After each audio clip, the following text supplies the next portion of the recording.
আচ্ছা, এরপরে আমি তোমাদের আমার এই স্লাইডটাকে শেয়ার করছি।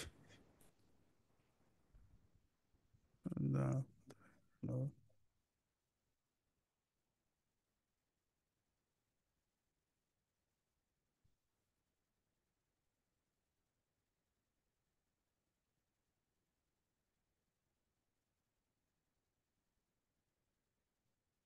কি হলো, এটা শেয়ার অপশানটা কাজ করছে না কেন?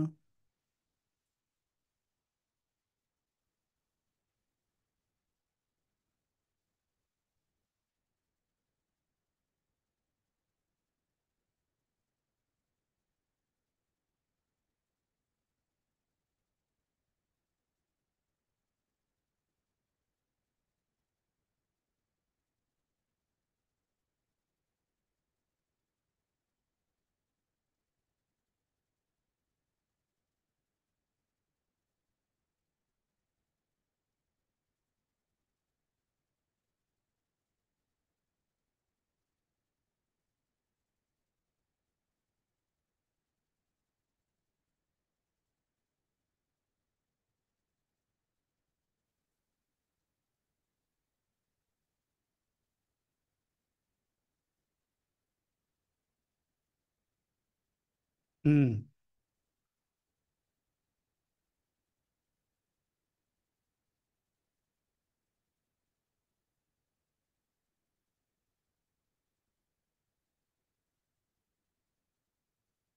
আচ্ছা, এই তিনটে,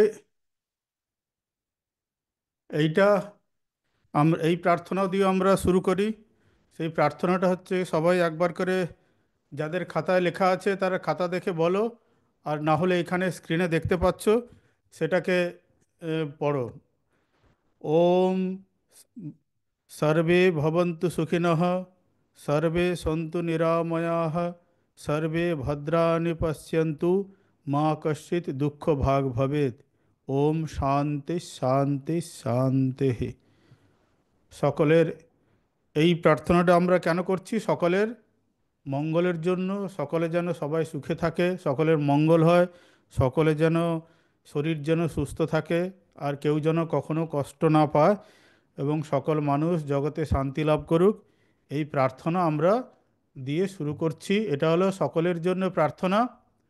তারপরে নিজের জন্য প্রার্থনা কি না, এইটা, ওম অসতো মা সদ্গময়, তমসো মা জ্যোতির্গময়, মৃত্যুর্মাম অমৃতম গময়, ওম শান্তি শান্তি শান্তি। আমরা সেই সর্বশক্তিমান ঈশ্বরের কাছে প্রার্থনা করছি যে তিনি যেন আমাদেরকে সত্য থেকে, অসত্য থেকে সত্যের পথে নিয়ে যায়, অন্ধকার থেকে যেন আমাকে আলোর দিকে নিয়ে যায়, মানে জ্ঞানের পথে যেন আমাদের জীবনটা সর্বদা চলতে থাকে, আমরা যেন কখনো অসৎ পথে না যাই। আর কি আছে না, আমরা যেন মৃত্যু থেকে অমৃতের দিকে যেতে পারি। আর শান্তি শান্তি শান্তি মানে আমাদের জীবনে যা কিছু অশান্তি হয় আছে, যেটা আমরা অনেক সময় নিজেদের, আমরা তাকে কন্ট্রোল করতে পারি না, সেইগুলো যেন ঈশ্বর আমাদের সহায়ক হন, যাতে আমরা সেই সমস্যাগুলোকে দূর করতে পারি। আমরা নিজেদের চেষ্টা তো সমস্যা দূর করার জন্য অনেক উপায় আছে, কিন্তু অনেক সময় হয় কি আমরা চেষ্টা করতে করতে ব্যর্থ হয়ে যাই। সেই জন্য তখন যেন আমরা না পিছিয়ে পড়ি। ওই যে একটা রবীন্দ্রনাথের গান আছে না, বিপদে মরে রক্ষা করো এ নহে মোর প্রার্থনা, বিপদে যেন না করি ভয়। সেই জন্য সেই ঈশ্বরের কাছে প্রার্থনা করি যেন আমাকে শরীর মন বুদ্ধির মধ্যে হচ্ছে গিয়ে সাহসিকতা দেয়, যাতে আমরা জীবনে সব সমস্যার মুখোমুখি হতে পারি।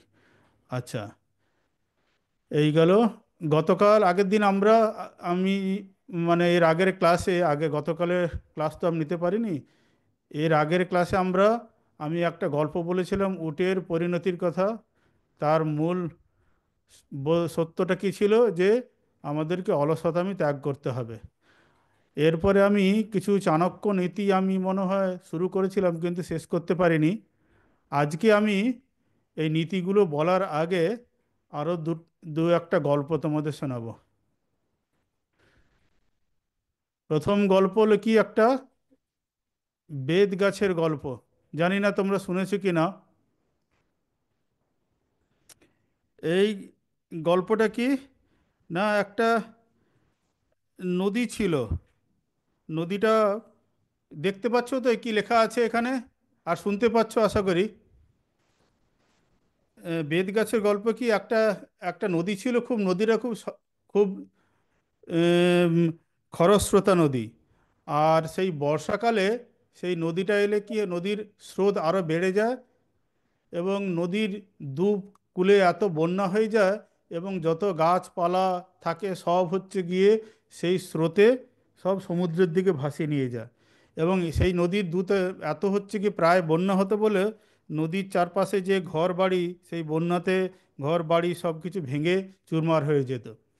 সেই জন্য সেই নদীর চারপাশে যারা তীরে থাকতো, সেই তীরের লোকজন সব সেই নদী থেকে অনেক দূরে গিয়ে তারা নদীর তীরে হচ্ছে আগেকার দিনে সভ্যতা গড়ে উঠতো কোথায়, নদীর তীরে গড়ে উঠতো। কেন না, নদীর তীরে থাকলে চাষবাস, জলের প্রয়োজন মিটে যায়। আর জল না থাকলে তো কোনো কিছুই হবে না, জীবনযাত্রা চলবে না। সেই জন্য নদীর কাছাকাছি সব বড় বড় সভ্যতা তৈরি হয়েছিল। সিন্ধু নদীর তীরে সেই হরপ্পা, মহেঞ্জোদারো সভ্যতা গড়ে উঠেছিল। এরকম গঙ্গা নদীর তীর বরাবর হচ্ছে কি সভ্যতা গড়ে উঠেছে।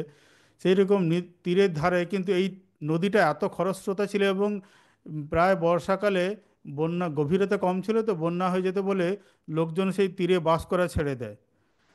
সেই জন্য কি হচ্ছে, নদীর তীরে তো কোনো বসতি নেই, সেই জন্য নদীর দুই তীরে কি হচ্ছে, প্রচুর জঙ্গল, মানে গভীর বন তৈরি হয়ে গেছে। এবং সেই জঙ্গলের মধ্যে একটা বেত গাছও ছিল। আর সেই বেত গাছ তোমরা দেখেছো আশা করি। বেত গাছের যে পাতাগুলো দেখবে বা হচ্ছে ডালগুলো দেখবে খুব হচ্ছে মানে হাওয়াতে দুলতে থাকে যখন বাতাস হয়, বাতাস বইতে থাকে, তখন বেত গাছ হচ্ছে গিয়ে ডালপালাগুলো সহজে হচ্ছে কি বেঁকে যায়, দুলতে থাকে। আবার যখন ঝড় হয়, ঝড় তখন এলে বেত গাছ কী করে যেন মাথা অবনত করে ঝড়ের প্রতিকূলে না গিয়ে ঝড়ের অনুকূলে হচ্ছে গিয়ে বেত গাছের ডালপালাগুলো নিচে নেমে যায়। তা একদিন এসে নদীতে হচ্ছে কি সব কিছু যখন ঝড়, যখন হচ্ছে বন্যা হতো, তখন কি করতো, সব গাছপালা যত নদীর তীরে থাকতো, যত বড় বড় গাছ সব কিছু বা ছোট ছোট গুলমলতাকে কি করতো, সে শিকড় সমেত উপড়ে ফেলে সব সমুদ্রে নিয়ে গিয়ে ফেলতো। তা সমুদ্র একদিন প্রশ্ন করছে, আচ্ছা নদী, তুমি তো এত হচ্ছে গিয়ে বিভিন্ন বড় বড় গাছের ডালপালা সব বয়ে নিয়ে সমুদ্রে নিয়ে এসে ফেলছো, কিন্তু কখনো তো হচ্ছে গিয়ে বেত গাছকে তো একদিনও হচ্ছে গিয়ে এই সমুদ্রে সমুদ্রে নিয়ে এসে ফেলছো না। কেন, তোমার বেত গাছ কি হচ্ছে তোমার খুব বন্ধু, না বেত গাছের হচ্ছে সঙ্গে তোমার কোনো ভাব আছে যে তুমি হচ্ছে কি বেত গাছকে সমুদ্রে নিয়ে অন্যান্য অনেক গাছকে নিয়ে আসো, কিন্তু কোনোদিন বেত গাছকে নিয়ে এসে ফেলছো না? তখন নদী বলছে যে না, হে সমুদ্র, এই বেত গাছের একটা গুণ আছে। সেই গুণের জন্য কি বলে, আমার কোনো বিশেষ দুর্বলতা বা বন্ধুত্ব নেই, কিন্তু এর বিশেষ একটা গুণ আছে, সেই গুণের জন্য আমি তাকে ক্ষমা করে দিই। তখন সমুদ্র বলছে, আচ্ছা কি সেই গুণ যে তুমি বেত গাছকে হচ্ছে গিয়ে তাকে মানে মাটি থেকে তাকে হচ্ছে কি উপড়ে ফেলতে পারো না? তখন সে বলছে যে অন্যান্য গাছ, বড় বড় যেসব গাছ থাকে, যখন ঝড় হয় বা হচ্ছে কি আমার যখন খুব স্রোত, বন্যার সময় যখন আমার স্রোত গিয়ে উপচে পড়ে, তখন বড় বড় গাছগুলো কি করে না, মাথা সোজা করে দাঁড়িয়ে থাকে। সেই জন্য তারা যেন অহংকার, তাদের ঔদ্ধত্য, সেই জন্য আমি তাদের সেই ঔদ্ধত্যটাকে আমি দেখতে পারি না। তখন করি কি, স্রোতের বেগে তাদের সেই মানে গাছগুলোকে মাটি থেকে উপড়ে ফেলে সমুদ্রে ফেলে দিই। কিন্তু এই বেদ গাছ হলো, সে হচ্ছে খুব বিনয়ী এবং নম্র। যখনই হচ্ছে গিয়ে আমার স্রোত গিয়ে এই সমুদ্রের তীরে, নদীর তীরে যখন বনে গিয়ে উপচে পড়ে, তখন সেই গাছগুলো কী হয়, মাথা অবনত করে, বিনয় এবং নম্রতার মধ্যে অবনত হয়ে কি করে না, স্রোতের অনুকূলে সে নিজেকে হচ্ছে গিয়ে মাথা নুইয়ে দেয়। আর হচ্ছে গিয়ে মাটিতে তার শিকড়গুলো হচ্ছে গিয়ে কামড়ে পড়ে থাকে। আর যখন আমার স্রোত হচ্ছে গিয়ে বন্যা যখন চলে যায় বা আমার স্রোত যখন হচ্ছে কমে যায়, তখন সে আবার মাথা সোজা করে তুলে নিজেকে হচ্ছে কি বাঁচিয়ে রাখে। সেই জন্য এই সেই জন্য সে বেত গাছ হচ্ছে আমার খুব প্রিয়। এই জন্য তাকে আমি হচ্ছে গিয়ে তার মাটি থেকে তুলে ফেলি না। সেই রকম এই গল্পের নীতি কথা কি বললো তো? নীতি হলো যে যেসব গাছ, এখানে তো গাছগুলো আছে, দেখবে যেসব গাছগুলো বা হচ্ছে গুল্ম বা লতাগুলো বা যেসব বড় বড় বৃক্ষগুলো ঝড় বা স্রোতের সময় সোজা হয়ে দাঁড়িয়ে থাকে, দেখবে সেই গাছগুলো ঝড়ের সময় আগেই পড়ে যায়। যখন বড় বড় সাইক্লোন হয় তখন কোন গাছগুলো উপড়ে পড়ে না, যেগুলো হচ্ছে কি খুব বড়, মাথা অনেক উঁচুতে থাকে বা হচ্ছে কি অনেক বেশ মানে ঝড়ের সঙ্গে নিজেকে হচ্ছে কি যুদ্ধ করে, সেই গাছগুলো দেখবে পড়ে যায়। কিন্তু যে গাছগুলো দেখবে খুব হচ্ছে গিয়ে মানে ঝড় যখন আসছে একদম সরু হচ্ছে গিয়ে তার দণ্ডটা খুব সরু, দাঁড়িয়ে থাকতে পারে না, কিন্তু বাতাস যখন আসে নুয়ে পড়ে, একদম মনে হচ্ছে যেন মাটিতে গিয়ে নুয়েই পড়ে যাবে। কিন্তু সেই গাছগুলো কোনো সময়ই হচ্ছে কি যত বড় সাইক্লোন আসুক না কেন বা সমুদ্রের হচ্ছে নদীর স্রোত আসুক বা বন্যা আসুক, সেইগুলো দেখো বেঁচে যায়। তা জীবনের মূল নীতি কথা কি বলতো? জীবনে কখনো হচ্ছে গিয়ে অহংকার বা দর্প করতে নেই। সব সময় হচ্ছে একটা বিনয়ের ভাব হচ্ছে করতে হয়। ওই জন্য আছে না, কথা আছে না, যে গাছে যত ফল হয় সেই গাছ তত হচ্ছে কি যেন মাথা নত করে। মাথা নত মানে কি, সেই গাছ যেন তত নুয়ে পড়ে। নুয়ে পড়ার অর্থটা কি হলো? যে হচ্ছে কি মাথাটাকে নিচু করা। নিচু করব কার কাছে, কেন নিচু করব? না, বিনয় বা হচ্ছে কি নম্র প্রকৃতির হওয়া।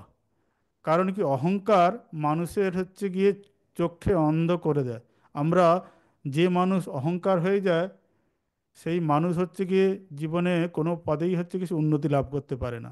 সে আমরা যা কিছু ওই পড়াশোনার জগতেও আমরা সাধারণত ভাবি যে কয়েকটা ডিগ্রি অর্জন করলে বা কয়েকটা হচ্ছে গিয়ে কিছু পড়াশোনায় ভালো রেজাল্ট করলেই মানে আমরা সব কিছু জীবনে অর্জন করলাম, তা কিন্তু নয়।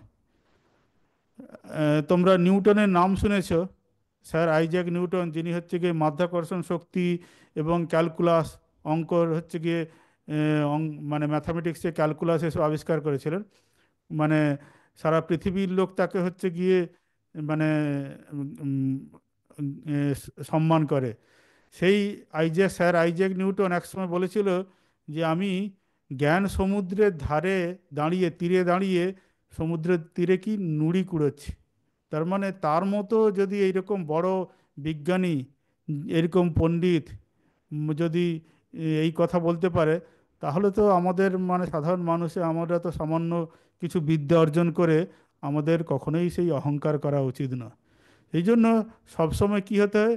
বিনয়ী হতে হয়। কারণ অহংকার যখনই হবে, অহংকার হলে কি হয়, তখন আর তখন দেখবে তুমি অন্য কারোর কথা বা উপদেশ তখন আমরা নিতে পারি না। তখন আমরা নিজেদেরকেই হচ্ছে গিয়ে বড় বলে ভাবি। অন্যেরা যে ভালো কিছু বলতে পারে, অন্যরা ঠিক কিছু বলতে পারে, সেটা আমরা হচ্ছে গিয়ে শোনার জন্য তার থাকে না, আগ্রহ থাকে না। এই জন্য দেখো চাণক্যের একটা খুব ভালো নীতি কথা আছে। কোথায় দেখি, আমি পরের পৃষ্ঠায় যাচ্ছি। এই দেখো একটা সুন্দর এই শ্লোক আছে, দ্বিতীয় শ্লোকটা দেখো। দ্বিতীয় শ্লোকটা এই যে এইটা যে আমার, এটা যে আমি মাউসটাকে এই যে দেখো নাড়াচ্ছি, এই যে একমাপ্যক্ষরম ইয়ম তু গুরুঃ শিষ্যম প্রবোধয়েৎ পৃথিব্যাম নাস্তি তদ্দ্রব্যম যদ্দত্ত্বা সৌনৃণী ভবেৎ। এর অর্থটা কি, যদি পারো এটা লিখে নাও খাতাতে। এখন হয়তো এগুলো মনে রাখার দরকার নেই, কিন্তু এই যে শ্লোকটা, এই শ্লোকের অর্থটা হচ্ছে কি জেনে রাখো। এইটা হচ্ছে লিখে রাখো। এইগুলো হচ্ছে গিয়ে ছোট ছোট চাণক্য নীতি, চাণক্য যে শ্লোক আছে, যে বিভিন্ন আমাদের জীবনে চলার পথে খুব সুন্দর সুন্দর কথাগুলো সব ছোট্ট ছোট্ট শ্লোকের আকারে বলে গেছে। কি বলছে না, যদি এই যে গুরুহু, যদি গুরু মানে, গুরু মানে কি, যার কাছে তুমি বিদ্যা অর্জন করছো, গুরু যদি শিষ্যকে একটিমাত্র অক্ষর শিখিয়ে থাকেন, পৃথিবীতে এমন কোনো বস্তু নেই যা দিয়ে শিষ্য ঋণমুক্ত হতে পারে গুরুর কাছে। এজন্য বলছে গুরুহু একম অপি অক্ষরম শিষ্যম প্রবোধয়েত। যদি গুরু যদি শিষ্যকে মাত্র একটি অক্ষর দিয়ে শিক্ষা দেয়, এইভাবে বলেছেন, যদি তুমি কোনো কাছে কারো কাছে গিয়ে যদি অক্ষর জ্ঞানও প্রাপ্ত হও, ধরো তুমি তোমার বাড়িতে বাবা মার কাছে হচ্ছে গিয়ে অক্ষর জ্ঞান লাভ করছো, বা ধরো তুমি স্কুলে এসে টিচারের কাছে কোনো একটা বিষয় নিয়ে পড়ছো, এখানে কি বলছে যে একটা মাত্র যদি তুমি অক্ষরও যদি কারোর কাছ থেকে শিক্ষা লাভ করে থাকো, তাহলে পৃথিবীতে এমন কোনো হচ্ছে কি বস্তু নেই যা দিয়ে তুমি সেই গুরু বা টিচারের বা শিক্ষকের ঋণ থেকে তুমি মুক্ত হতে পারো। তার মানে কি বলছে, যে কখনোই অহংকারী হইও না। সবসময় কি হবে, যে কোনো তোমার স্কুলের আচার্য হোক, টিচার হোক, বা যারা হচ্ছে গিয়ে শিক্ষক আছেন, তাদের ঋণ কখনো তুমি জীবনেই হচ্ছে গিয়ে পূরণ করতে পারবে না। কারণ তারা তো শুধু হচ্ছে গিয়ে অক্ষর জ্ঞান দেন না, তারা হচ্ছে গিয়ে কি দিচ্ছে তোমাকে, এক একটা বিষয় সম্বন্ধে, যে জগতের যে বিভিন্ন জ্ঞানের যে ভান্ডার আছে, অঙ্কের টিচার কি করছেন, অঙ্কের জ্ঞানের হচ্ছে ভান্ডার তোমার কাছে উন্মুক্ত করে দিচ্ছেন। যিনি ফিজিক্স পড়াচ্ছেন তিনি জগৎ ফিজিক্স জ্ঞান, ফিজিক্সের জ্ঞান তোমার কাছে উন্মুক্ত করে দিচ্ছেন। যিনি তোমাকে হচ্ছে গিয়ে কেমিস্ট্রি পড়াচ্ছেন, বা হচ্ছে কি বলে ইংরেজি শেখাচ্ছেন, তিনি হচ্ছে গিয়ে তোমার কাছে যে তুমি তার কাছে ঋণী হয়ে থাকছো। মানে এক একজন শিক্ষক এক একটা ক্লাসে যিনি যা বিষয় পড়াচ্ছেন, তোমাদের হচ্ছে গিয়ে সেই বিষয়ের হচ্ছে গিয়ে তুমি সেই যে মানে একটা দ্বার যেন তোমার কাছে খুলে যাচ্ছে। অতএব এই শিক্ষকের ঋণ কখনোই হচ্ছে মুক্ত করা যায়, মানে তুমি মুক্ত হতে পারো না কেন, সেইটা দেখো। আমরা আগের দিন যে লিখে নিয়েছো, যারা লিখতে চাও লিখে নাও। এইটা এইটা দরকার নেই, এইটা হচ্ছে কি লিখে নাও। একমপ্যক্ষরম যম তু গুরুঃ শিষ্যম প্রবোধয়েৎ পৃথিব্যাম নাস্তি তদ্দ্রব্যম যদ্বৎপা সনৃণী ভবেৎ। লেখা হয়ে গেলে হাত তুলবে কোনো স্কুল, যদি লেখা হয়ে যায় তাহলে আমি অন্য জায়গা থেকে অন্য একটা শ্লোক, মানে আরেকটা চাণক্যের হচ্ছে গিয়ে শ্লোক বলবো। এইগুলো খুব ছোট ছোট, যদি শ্লোকটা মনে রাখার দরকার নেই, কিন্তু এর অনুবাদ যেটা আছে সেইটা যদি শিখে মনে রাখতে পারো, বা হচ্ছে কি জীবনে কোনো জায়গায় যদি প্রয়োগ করতে পারো, তাহলে দেখবে জীবনে অনেক সমস্যার সমাধান হয়ে যায়। ঠিক আছে, লেখা হয়েছে তোমাদের?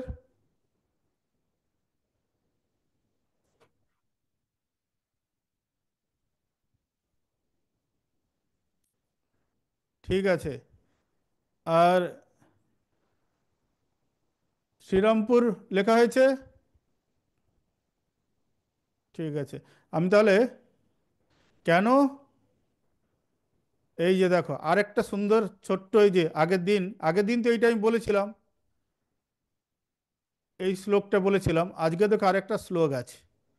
কেন হচ্ছে গিয়ে আমরা শিক্ষককে এত হচ্ছে গিয়ে সম্মান দিই, তার প্রতি কেন আমরা বিনয় সম্মান তাকে প্রদান করি, কারণ কি, দেখো এখানে বিদ্যা, কারণ তাই শিক্ষকের কাছ থেকে আমরা কি করি না, বিদ্যা অর্জন করি। অতএব সেই বিদ্যা কি, সেই বিদ্যার হচ্ছে প্রশংসা করছেন চাণক্য, কি বলছেন, বিদ্যৎপঞ্চ নৃপৎপঞ্চ নৈব তুল্যম কদাচন স্বদেশে পূজ্যতে রাজা বিদ্বান সর্বত্র পূজ্যতে। বিদ্বৎপঞ্চ নৃপৎপঞ্চ বলছে, একজন যদি বিদ্বান হয়, একজন যদি খুব পড়াশুনো জানা, খুব হাইলি কোয়ালিফাইড হয়, আর একজন নৃপৎপঞ্চ মানে একজন যদি রাজা হয়, ভাবো এখনকার দিনে রাজা মানে কি, না দেশের হচ্ছে গিয়ে সরকার, ঠিক আছে।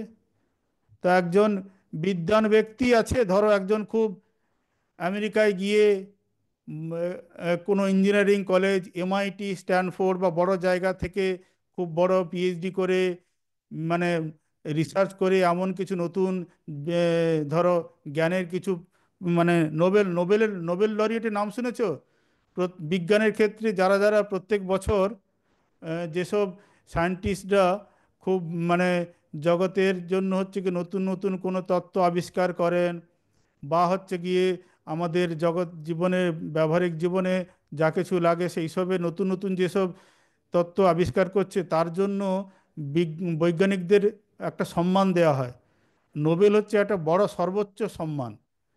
তাই ভাবো তুমি একজন কোনো ব্যক্তি জীবনে পিএইচডি করে সারা জীবনে অনেক রিসার্চ করে অনেক কিছু নতুন নতুন হচ্ছে কি জ্ঞানের দ্বার আমাদের সামনে খুলে দিচ্ছে, সেই বিদ্বান ব্যক্তি। আর ভাবো তুমি হচ্ছে গিয়ে দেশের রাজা। রাজা মানে কি, ধরো ধরো হচ্ছে গিয়ে এখন যারা দেশকে চালাচ্ছে, এদের মধ্যে বলছে, এর চাণক্য বলছে এই দুই ব্যক্তির মধ্যে কখনোই তুলনা করে চলে না। কেন? বলছে একজন বিদ্বান ব্যক্তি ও রাজার মধ্যে কখনো তুলনা করা চলে না। তার মানে এই শ্লোকটার অর্থ কি বলছে? না, বিদ্বান ব্যক্তিই হচ্ছে গিয়ে শ্রেষ্ঠ। রাজার বিদ্বান যদি থাকে, রাজা মানে কি, যার প্রচুর হচ্ছে গিয়ে অর্থবল আছে, যার হচ্ছে গিয়ে সেনাবল আছে, যার আন্ডারে পুলিশ আছে, যার আন্ডারে ক্ষমতা আছে, তিনি তো রাজা। আর একজন ভাবো যে বিদ্বান ব্যক্তি যার কাছে অর্থ নেই, শুধু পাণ্ডিত্য আছে, যিনি হচ্ছে গিয়ে জ্ঞানের হচ্ছে গিয়ে বিভিন্ন দ্বার খুলে দিচ্ছে। এই দুই ব্যক্তির মধ্যে হচ্ছে কি দুজনের মধ্যে হচ্ছে একমাত্র বিজ্ঞানী শ্রেষ্ঠ ব্যক্তি। কারণ কি? কেন বলছে? হয়েছে বিদ্বৎপঞ্চ নৃপৎপঞ্চ নৈব তুল্যম কদাচন, এদের দুজনের মধ্যে কখনোই হচ্ছে গিয়ে একে বলে তুলনা করা চলছে না। কেন? স্বদেশে পূজ্যতে রাজা বিদ্বান সর্বত্র পূজ্যতে। রাজা কেবল তার নিজের রাজ্যেই সম্মান পাচ্ছেন, কিন্তু বিদ্বান ব্যক্তি যে কোনো দেশে গেলেই সব জায়গায় সেই সম্মান পাবে। আজকে ধরো ভাবো তুমি নোবেল লরিয়েট যদি হয়, সে আমেরিকাতে গেলেও তাকে বড় বড় ইউনিভার্সিটিতে লোকে সম্মান জানাবে, ইংল্যান্ডে গেলেও লোকে সম্মান জানাবে, ইউরোপের কোনো দেশে গেলেও সম্মান জানাবে, ভারতবর্ষেও হচ্ছে কি বড় বড় যেসব স্কুল কলেজ আছে, সেখানে এই সব নোবেল লরিয়েটদের তাদের কনভোকেশনে হচ্ছে গিয়ে তাদেরকে ডেকে তাদের সম্মান প্রদান করে। অতএব যিনি হচ্ছে কি বিদ্বান, ঠিক ঠিক যে বিদ্বান ব্যক্তি, তিনি যে কোনো দেশে গেলেই তাকে মানুষ তাকে সম্মান করে। কিন্তু রাজা বা হচ্ছে গিয়ে দেশের যারা সকল যারা হচ্ছে রাজ্য চালাচ্ছে, তারা কি, যে সেই রাজ্যেই হচ্ছে গিয়ে তাদেরকে সম্মান দেওয়া হবে, ঠিক আছে? তারা সেই রাজ্যেই লোকে তাকে পূজনা করবে তাদের ক্ষমতার জন্য। পুলিশ বল, লোক বল থাকে বলেই তাদেরকে লোক ভয় পায়। ওই জন্য লোকজন তাকে হচ্ছে কি ভয়ে তাকে সম্মান দেয়, কিন্তু ভেতর থেকে সম্মান কেউ দেয় না, ঠিক আছে? কিন্তু বিদ্বান ব্যক্তিকে তুমি ভেতর থেকেই তাকে সম্মান দেবে। রাজাকে লোকে হচ্ছে কি তার রাজ্যের লোকেরা কি ভয় পেয়ে সম্মান দেয়? কেউ তাকে কি সম্মান দেবে?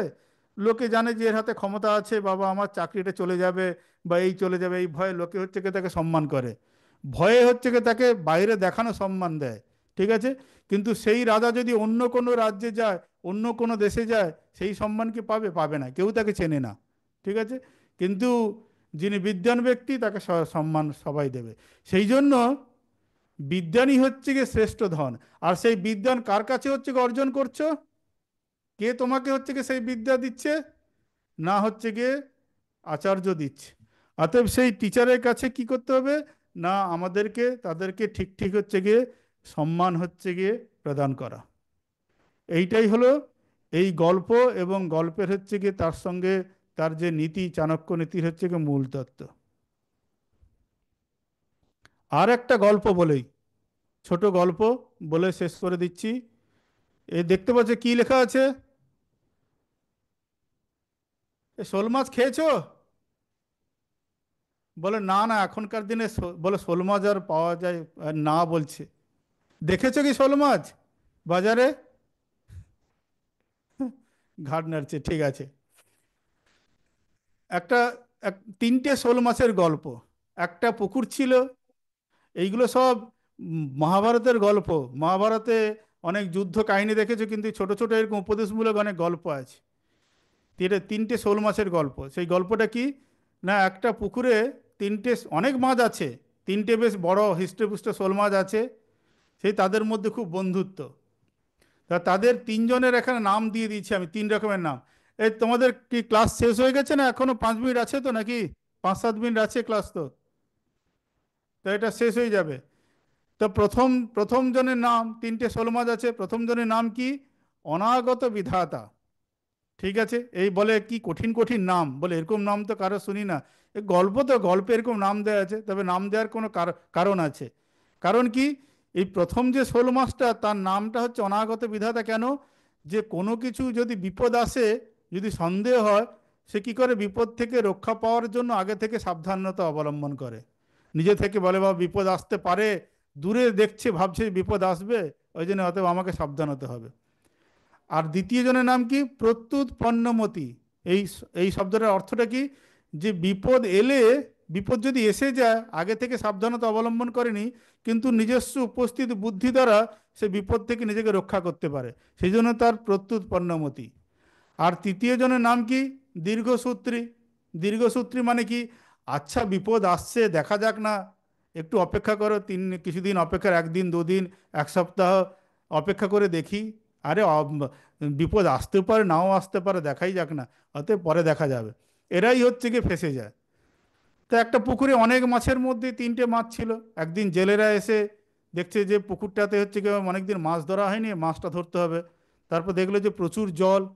তখন করলো কি, জেলেরা সবাই মিলে সেই হচ্ছে কি পুকুরের জল হচ্ছে কি, কি বলে, সেচ, মানে জল হচ্ছে কি সেচতে শুরু করলো।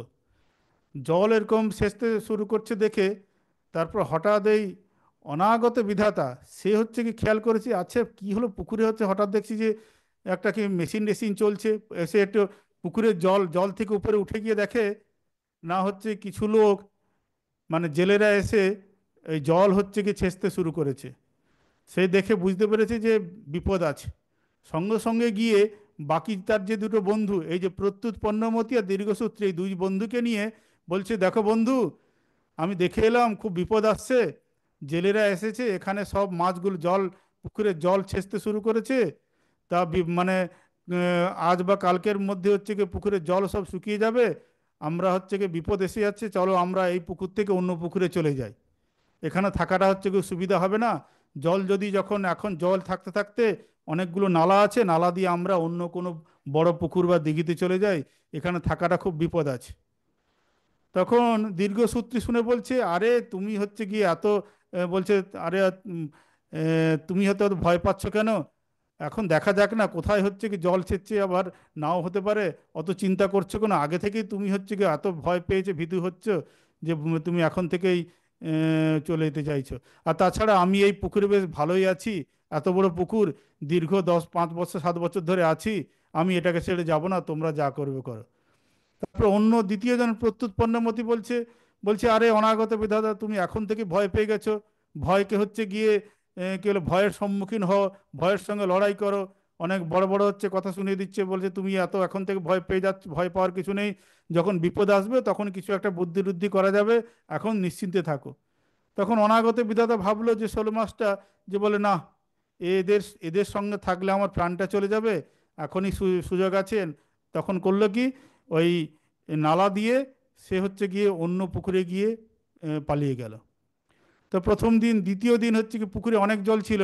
পরের দিন বাকি যতটুকু জল ছিল সেই জলটা জেলেরা হচ্ছে কি সব মানে এ, সেচ করে হচ্ছে গিয়ে, বা কি বলে, ওই এ, উম, সেটাকে পুরো জলটাকে বের করে দিয়েছে পুকুরে, পুকুরে আর জল নেই।